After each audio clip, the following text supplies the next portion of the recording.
Hi, my name is Liz and this is the Pink Lookbook. The Met Gala happened last night and like so many of you, I stayed up to watch the live stream. I went through all the media coverage and after my last video I had the feeling it might be fun to discuss some selected outfits with you, to discuss what were the highlights, what were the disappointments. The theme last night was the Garden of Time, which is based on a short story. It's also a strong nature-related theme. I'm not going to go into the details here because I want to keep this video simple and short. But if you want to learn more, you can watch my previous video where I dive deeper into that topic. I'm really curious to hear what you all think about yesterday or the Met Gala overall, because I have the feeling that every year the same thing happens to me. I get really excited, I hear about the theme, I look into the exhibition, and then I don't give up my hopes because I think it's a fashion exhibition that we're celebrating here and that people might get excited and they might look into the topic, and then I sit in front of the live stream and I watch and then I get really bored. I'm really underwhelmed and I'm really disappointed. So please let me know in the comments below if you felt the same or if you had a different feeling yesterday. And just as a side note here, first of all, this is a non-sponsored video and I'm also only focusing on selected outfits. If you want a full coverage of the Met Gala, there are plenty of other videos out here on YouTube that you can watch. Furthermore, I'm only focusing on the fashion. I'm not going to judge who was invited, who wasn't. It's also not about bashing certain people. I just want to analyze certain outfits and tell you what I liked and what I didn't like that much. And I would also like to encourage you to enter the conversation with me and let me know in the comments below what you thought about these outfits, or if there are outfits that I didn't mention and that you would like to discuss. And just one other note before I dive into the details. I filmed this video the morning right after the Met Gala in Europe. So please forgive me if I may look a bit tired or if I mispronounce certain names, because I'm a bit tired because I stayed up all night, but I wanted to bring this to you as soon as possible. And this also means that the information that I used for this video was based on that time, and it's quite normal that after the Met Gala it takes a few days until further information gets out. I will then update the article on thepinklookbook.com with this information, but also if you find further information in the days to come, please feel free to share this with me, because I also find it interesting if you find further details about the outfits. Now let's get started. I want to give you a brief summary and then I go into the details a bit later. So first of all, I would like to share my winners who did really well this year. I said it was a bit underwhelming, but then there were a few highlights where I then was watching, I was getting a bit tired, and then I saw those and I was thinking like, okay, I stayed up for this, I'm fine, the Met Gala this year is kind of saved. My personal favorite was actually racing driver Lewis Hamilton, and for the reason that on the one hand, he and his stylist Eric McNeil together with the team at Burberry looked into the theme. They did a lot of research, so it's proof that people still occupy themselves with the theme.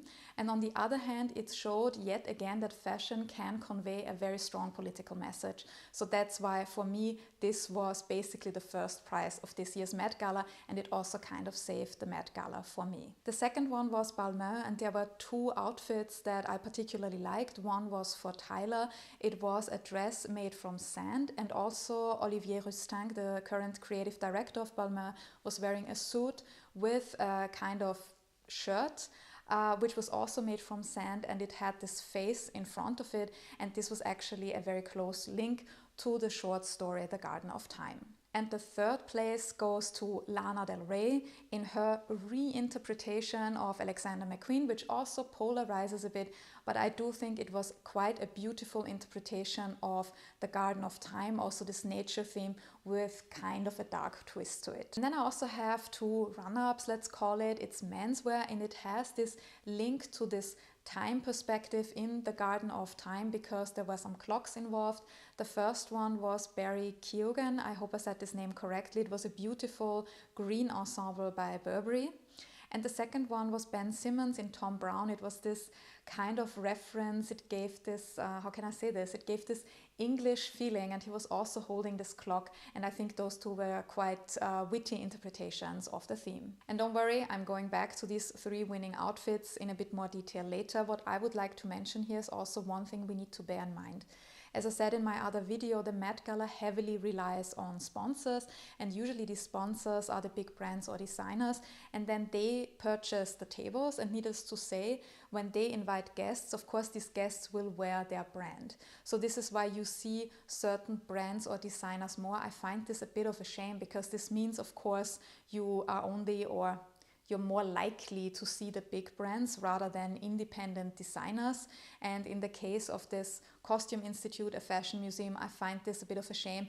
And one idea that I would have for the Met Gala in general, and multiple people online have already raised that, maybe it would be a good idea to just limit the number of guests that the companies can dress, and also mix it up a bit, because I think this would make it a bit more enjoyable. I know in the end it's about money, but this would just be a nice idea that they could think about. And this year the brands that I noticed more were Margiela, Burberry and Loewe. The latter is not a surprise, because they were also a big sponsor of the event, and I'm going to discuss some of the outfits of these three brands in a bit more detail later in this video. And another point that is important for this summary is the theme, because the Garden of Time was quite an open theme. It was this nature theme. We also had the exhibition called Sleeping Beauties, Reawakening Fashion, and we saw that people interpret it differently. Some just took this floral nature aspect. Some saw this Sleeping Beauties as kind of a fairy tale, which then ended up on the other extreme end. It then ended up with like princesses and elves and mirrors from other fairy tales, which I didn't really get why they linked to that. Some people picked up the short story and kept weaving the story, which I personally really liked. So this was quite interesting to see how people interpreted the theme this year, because last year's theme, Karl Lagerfeld, was very literal, and we could say there were literal interpretations of this theme also. This was like the florals that we all expected. But I found it interesting how people picked it up, and every year I get a bit upset when people complain about the topic or the theme. And I found it interesting because I read somewhere that Anna Wintour even apologized for this year's theme, or for keeping this theme so open and kind of vague. But actually I didn't find it was such a big problem, because you could get some inspiration from the exhibition itself, for example. You could read the short story. You can just look into the Met catalog and see which ensembles or gowns would fit to that theme. Like, I was just scrolling through the site, getting some inspiration, what would I wear? So I didn't really think that was an issue, but it shows that in times of social media, people want something fast, they want something easy, they don't want to look behind that curtain. But I find this a shame, because we are celebrating here a fashion museum, a fashion exhibition, and fashion can be so much more. And there are also examples that I'm going to show you later that did this really well. Lewis Hamilton or Balmain, for example. I think this was quite successful and also very beautiful. And because of the exhibition, Sleeping Beauties, Reawakening Fashion, of course, there was a lot of potential for either replicas, reinterpretations, or also vintage. And some people did that. For example, Naomi Watts wore a reinterpretation, and also Nicole Kidman came in a reinterpretation. I found this quite funny, actually, of a gown I mentioned in my video about the Oscars. It was a Balenciaga gown from spring 1951. It was one of these flamenco style gowns. And this was quite interesting to see. I just don't know if it worked for this Met Gala theme, but I appreciated the effort. And the third example for a reinterpretation would be Lana Del Rey, who I mentioned before. And then some people wore vintage, and I actually found it more interesting to look into who wore the vintage garments, and not so much the garments themselves, unfortunately. Kendall Jenner wore vintage, she wore Givenchy. We can now discuss if this was the most beautiful dress. She also made sure that nothing was altered, and this is again linking back to her half-sister Kim Kardashian, who in 2022 wore this Marilyn Monroe dress, and then there was this big controversy, so she made sure of that. And then also Emily Ratajkowski wore vintage. And I don't want to sound mean here, but when I see Emily Ratajkowski on the Met Gala, I usually am prepared for kind of like naked dresses, which this one was also. But what was a bit more interesting with this one, it was actually Atelier Versace haute couture from 2001. So this made the story a bit more interesting. And another vintage moment was B. Carrozzini in an Alexander McQueen creation from 2016.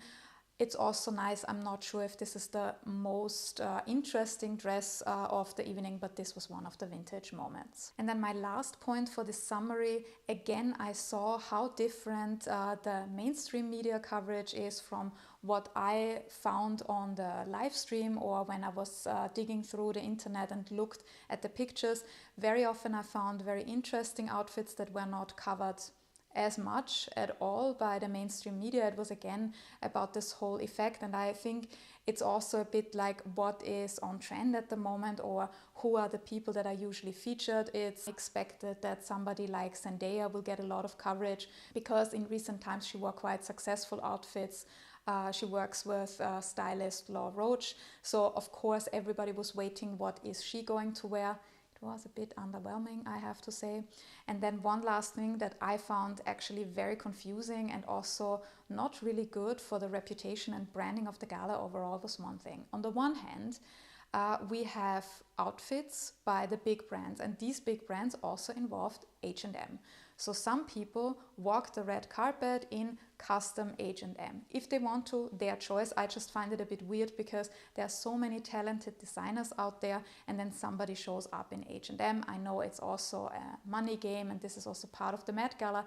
I just find this sad, but it's everybody's choice, whatever one guest wants to wear. But then at the same time, on the Vogue live stream, eBay was heavily advertised.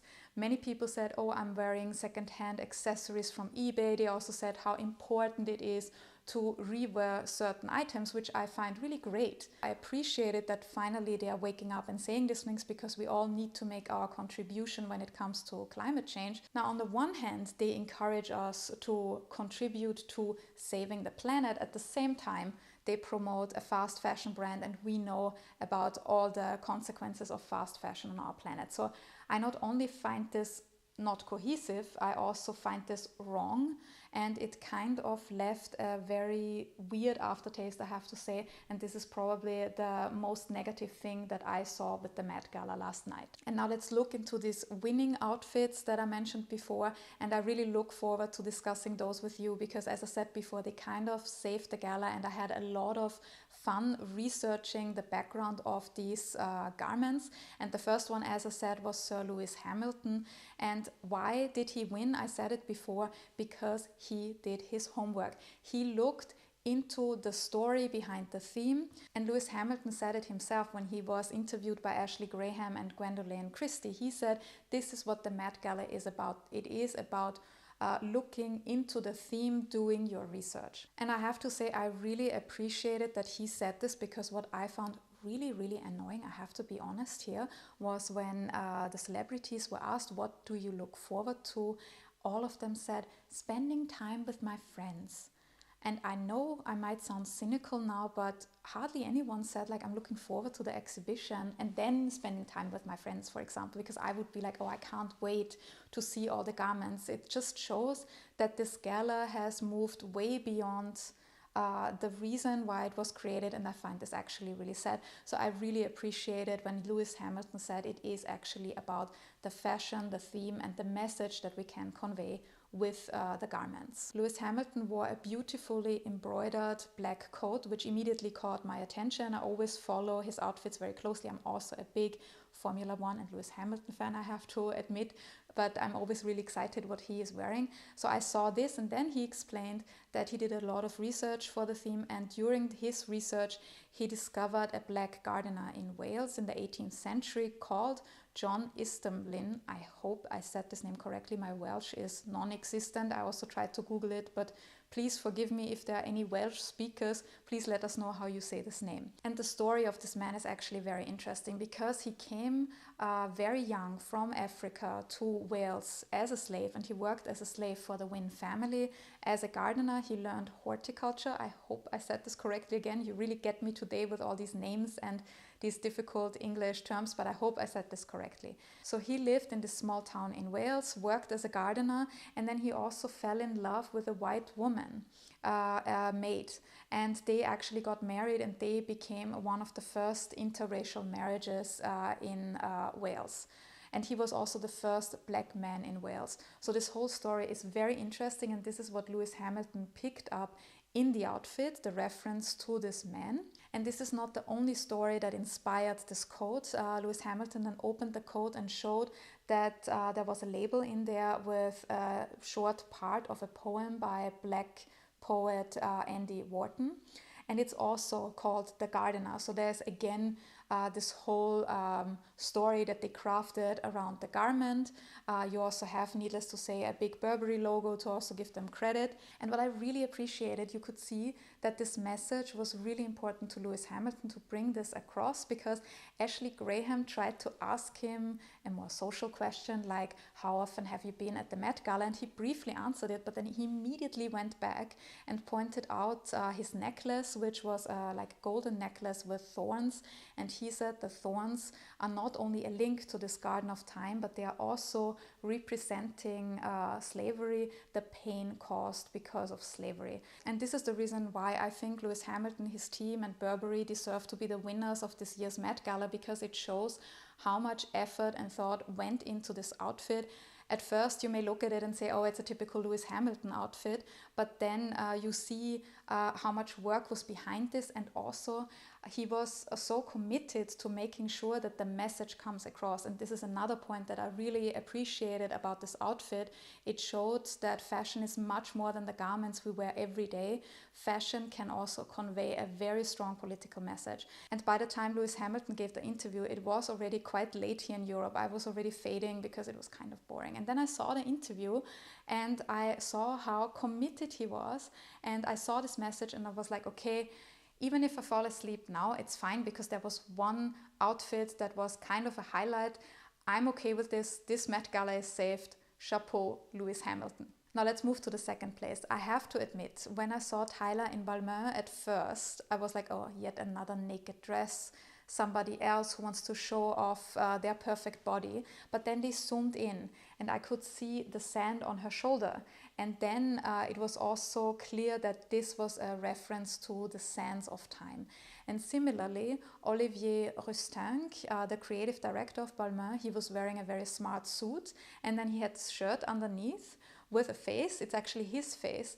And it's also made from sand. And I think it's actually a reference of this short story, The Garden of Time, because in this short story, the couple eventually turns to stone. So I think he made a reference here to the statues. And also, when you then look closely, Tayla carried kind of a handbag, which was an hourglass. So this was another very nice reference to time is fleeting, everything decays. And number 3, Lana Del Rey. It was actually quite polarizing, but I found it quite nice to see her in this new interpretation of a 2006 Alexander McQueen creation. And it was immediately clear, like you saw her and you knew it is a reference to Alexander McQueen. I do have to say, when you know the 2006 creation by himself, this was very dramatic. You have the deer antlers, you can hardly see the model. The model feels like a vehicle for the overall structure or sculpture. The Lana Del Rey version is softer. She also doesn't have the antlers. She has these branches, they are hawthorn branches. And it's still kind of mysterious. It's also nature, but with kind of a dark side. But I don't know if it's because of her personality or the styling. It still felt a bit youthful and fun and also enjoyable. It felt very easy. So even though it was criticized for not having the drama of the original Alexander McQueen, I think this contemporary version by Sean McGeer, again, I hope I said the name correctly, the current creative director of Alexander McQueen, was very successful. And also they explained another major source of inspiration, the sculptures of Swiss artist Alberto Giacometti. And another really interesting detail was her bag. It was a metal drop bag and it had a clock detail. So again, another reference to the Garden of Time. There were some other outfits that I really quite liked, even though they didn't make it into these top 3. One was Elle Fanning, also in Balmain. winner because it had kind of this fairy tale feel. I really like this much better than her outfit last year. I didn't like that too much.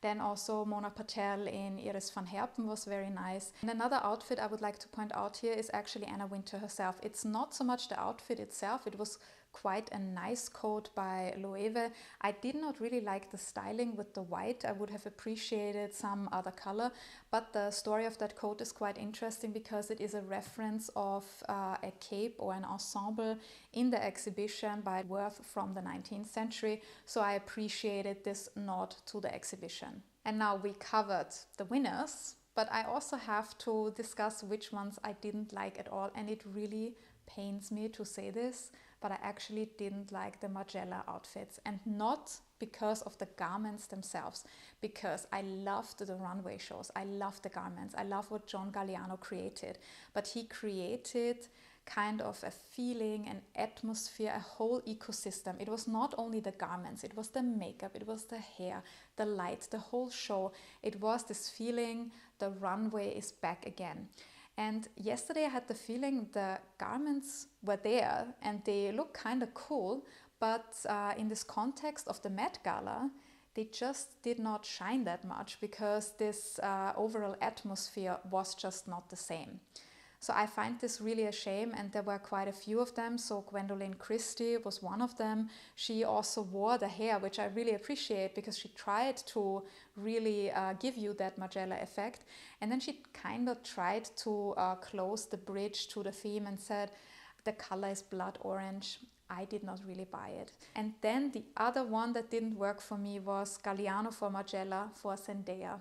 And I found this a bit disappointing because I don't know how you felt about this. Maybe you were also sitting and waiting for her appearance, because recently there were quite a few good ones, quite a few good outfits she and her stylist Laura Roach gave us. This one, I did not really buy it. It felt a bit forced. Maybe it was just my personal opinion. I'm really curious what you are thinking about this. And then she wore another Galliano, but for Givenchy it was vintage later, and it was also paired with vintage Alexander McQueen. Again, I didn't really buy that outfit, and I was also not a fan of her third outfit by Celia Critariotti for this theme. The outfit itself is very beautiful, it's a beautiful dress. I just did not really get the link to the theme.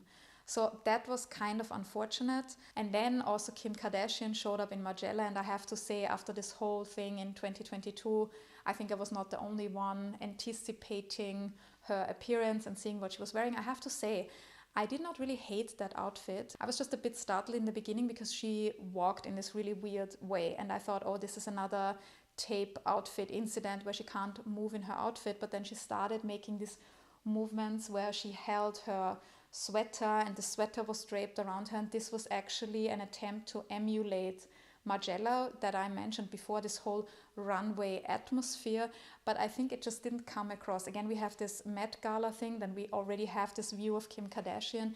It might have worked, some people mentioned this online, if she had also worn the hair like Gwendoline Christie, for example, but I think this was just something quite difficult to do overall, and I did not hate it, but it was also nothing that will be remembered in the long run, I think. And another Margiela outfit was also co-chair Bad Bunny. Again, I find the outfit itself quite interesting, but he was holding this bouquet and he was standing at the Met Gala, and it kind of felt, it did not really match the theme. We could say maybe it's this English reference like I mentioned before with the Tom Brown outfit, but it just didn't come across, so I don't think this was very successful either. Unfortunately, as I said, it really breaks my heart. I'm a big fan of this Margiela collection and what John Galliano did for this, and in general I like his fashion designs, so this really pains me to say this, but it was not really that successful, I have to admit. Okay, and now let's move on to the ones I totally didn't get. Maybe it's me, then please explain it to me in the comments, but Doja Cat and this whole wet t-shirt thing, was she a statue? I did not get it. Maybe there will be more information online. And there were quite a few other outfits incorporating t-shirts or shirts. Maybe there's something I didn't get. Maybe I'm missing something in the briefing, but I don't know how t-shirts or shirts link to the Garden of Time. Maybe you know more about this, then please let me know in the comments below. Another example here is Gigi Hadid. She looked beautiful. I loved the hair, the makeup, the top part of the dress. but this lower part with the shirts, I just didn't get. Obviously, a lot of work went into this dress because she said 13,500 hours of work went into constructing and embroidering this garment, which I really, really appreciate. And she also said it right in her interview. She said this is what the Costume Institute, the exhibition, is about. So this was a point that I really appreciated. At the same time, this lower part of the dress, I just didn't understand it. I don't understand the reference to the shirts. Please tell me if there's something that I missed. I spotted another dress. I'm sorry, I forgot who wore it. It was made from upcycled t-shirts. I didn't get that at all. So maybe it's me, maybe I'm missing something. Please let me know. But this was something that didn't work out for me at all in the context of this theme. Just very briefly, Lil Nas, what is this? I don't really see what does this have to do with the Garden of Time. Rita Ora with the beads, where she said they were from the 1st century Europe and Northern Africa.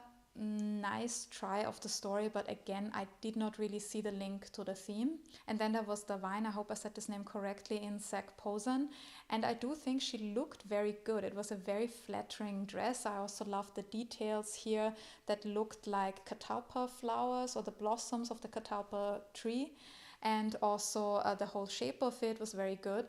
But then Zach Posen tried to explain that it was basically because he works for the Gap now and they have denim and it's very popular, and denim is made from cotton and also dyed with indigo. This is also plants.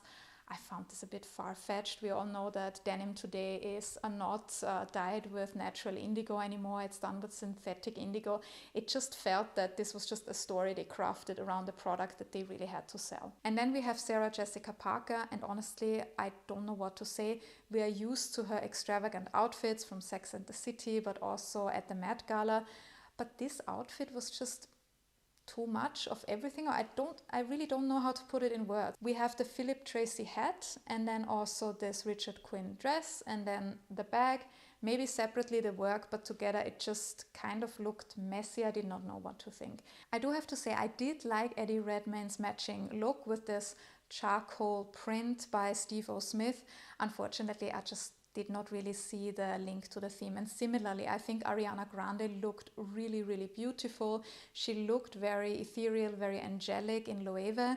But then when she explained the look, she said, oh, it's mother of pearl. This is also my birthstone. But I think this is a bit of a weak link to the theme, A Garden of Time, unfortunately. And then we have Penelope Cruz, a Met Gala regular. She was wearing Chanel, and it was made from fabric from the 40s and 50s. I could not find information so far what type of fabric this was. If this was leftover fabric from the 40s or 50s, I hope they didn't cut up old dresses. But I don't think after that whole controversy in 2022, a brand would do that, or I hope they didn't do it. In the end, this dress, I would say it's okay, but again, I did not really see the link to the Garden of Time. And probably one of the biggest disappointments was Dior, or can I really say disappointment now, because I always hope for something, and recently then I'm always disappointed by Dior, so maybe I have reached a point where I should just not hope for something anymore. And it is such a shame, because there would be so many archival pieces that Dior could have used. Christian himself, he loved flowers.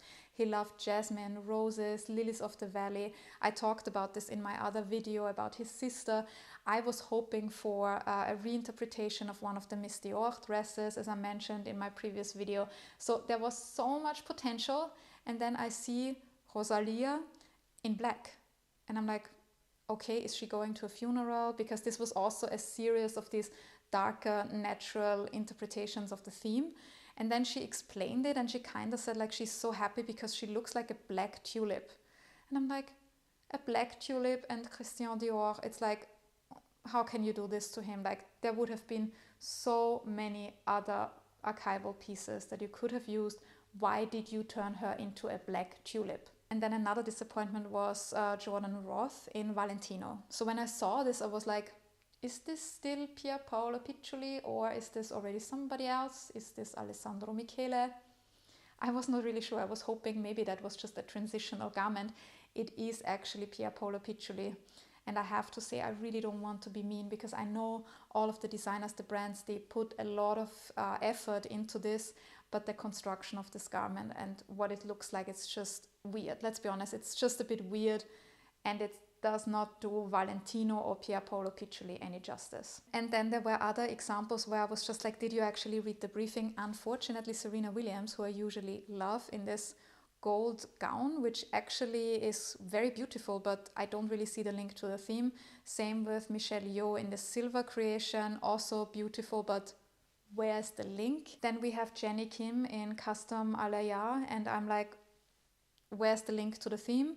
Same with Cardi B. Yes, it's really big and everybody photographed her, but I did not really see it. Eva Chen in Robert Won, which is quite a cool dress, just not for the Met Gala, but somebody else wore Robert Won actually a bit more successfully, and this was Wisdom Kane in this red ensemble. At first I was like, this is another Met Gala steps moment for Instagram, this exaggerated red ensemble. But then when you looked closer, you saw the flowers, and then there were these black parts, and it looked as if the flowers were burned or they were decaying. So I liked that detail, and it also showed that Robert Won also incorporated his own brand DNA. And then we also have some outfits that were quite nice, but we probably will forget them, unfortunately, even though I'm such a big fan of Schiaparelli, Daniel Roseberry and JLo, and then they came together and it just, something was missing.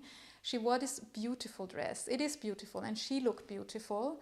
It was this gold creation. She was one of the first ones I spotted on the red carpet, and it was stunning. And also the story is quite nice because she said it's 4 butterfly wings. So that is a nice reference. On the one hand, it's nature.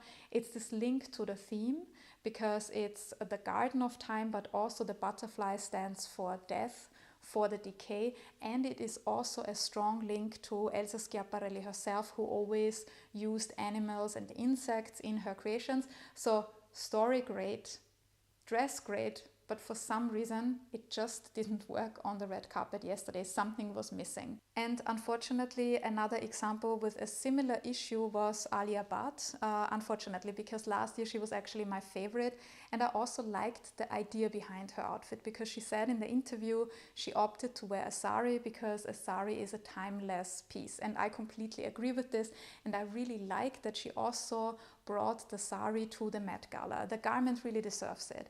And she was wearing Sabyasachi. For all those of you who are not too familiar with Indian designers, Sabyasachi is one of the most famous Indian designers, and he's very well known for his also opulent creations and his craftsmanship and the details.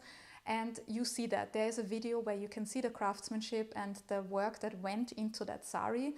I really appreciate this, because this is also totally me. I'm obsessed with these stories. And then I looked at the sari and I looked at her, and all I felt was, how we say in German, she looked brav. And brav means you look nice, you look maybe cute, but you're not somebody who is going to give us anything interesting. And this is exactly how I felt about the Sabyasachi creation. It's kind of a forgettable sari, and it's also kind of a shame because there are so many beautiful interpretations that you could use for that theme, and especially with Indian fabrics, with the Indian techniques, the craftsmanship, there would have been a lot of potential. Unfortunately, a bit boring. And then another example was Mindy Kaling. She wore Gaurav Gupta, and again, I really appreciated that she wore an Indian designer, that she promoted an Indian designer. At the same time, it was actually nothing new, and I think this was why the effect of the dress lacked a bit. She explained that it is actually a decaying or flowing flower, and I can see this in the dress. But I think one problem was that Cardi B wore a similar interpretation of that dress in bright blue to the Grammys in 2023, and the effect was just very different. And I think because of that, a lot of people had already seen that dress. So I don't really know why she then opted for exactly this dress. I think the effect was kind of lacking. And I would like to mention something here, even if I sound overly critical, but I would like to make this point. Sabyasachi and Gaurav Gupta are very established brands. They are very famous, not only in India, they are already also famous outside of the country. And on the one hand, I appreciate that Indian celebrities push Indian designers, but it would also be nice to see different names. It sometimes feels that you always see the same names, and there are so many young and independent Indian designers who would also deserve the spotlight. So maybe that's an idea. maybe I am overly critical, but I think this would be quite a nice thing to see. And this applies to the Met Gala overall, and this is probably my biggest criticism of the gala, that it is about the big brands, the big designers, which I understand. In the end, we are talking about a fundraiser which needs to raise capital, and these big brands and big designers have the capital. A small label doesn't have the capital for such a table. And at the same time, we are celebrating fashion. We are celebrating a fashion exhibition with a lot of people and designers who would never have probably made it to a Met Gala in their lifetime. So my biggest wish for the future Met Gala would be that there was a theme also incorporating young designers. Probably it's wishful thinking, as I said, because of this money perspective, but I think this would make the Met Gala interesting again if we could see a different perspective. And I'm going to leave you with this food for thought about the Met Gala. It was a lot of fun to do this video, but I also have to admit I'm quite tired and ready to go to bed now, but I still hope you enjoyed this video. If you did, I would really appreciate it if you could like and subscribe. And as I mentioned before, there will be an article on thepink.lookbook.com. I will also keep updating this article. There's much more fashion related content on thepink.lookbook.com if you're interested to read that, and you can also check out my own fashion brand Pelagona. And if you haven't seen it yet, I have done another video about the Met Gala which was called Met Gala Prep. It was about this year's Met Gala, but there's also a lot of content in there about the Met Gala in general which could be interesting for you, so you can check that out if you like. Thank you very much for watching this video, and see you in the next one.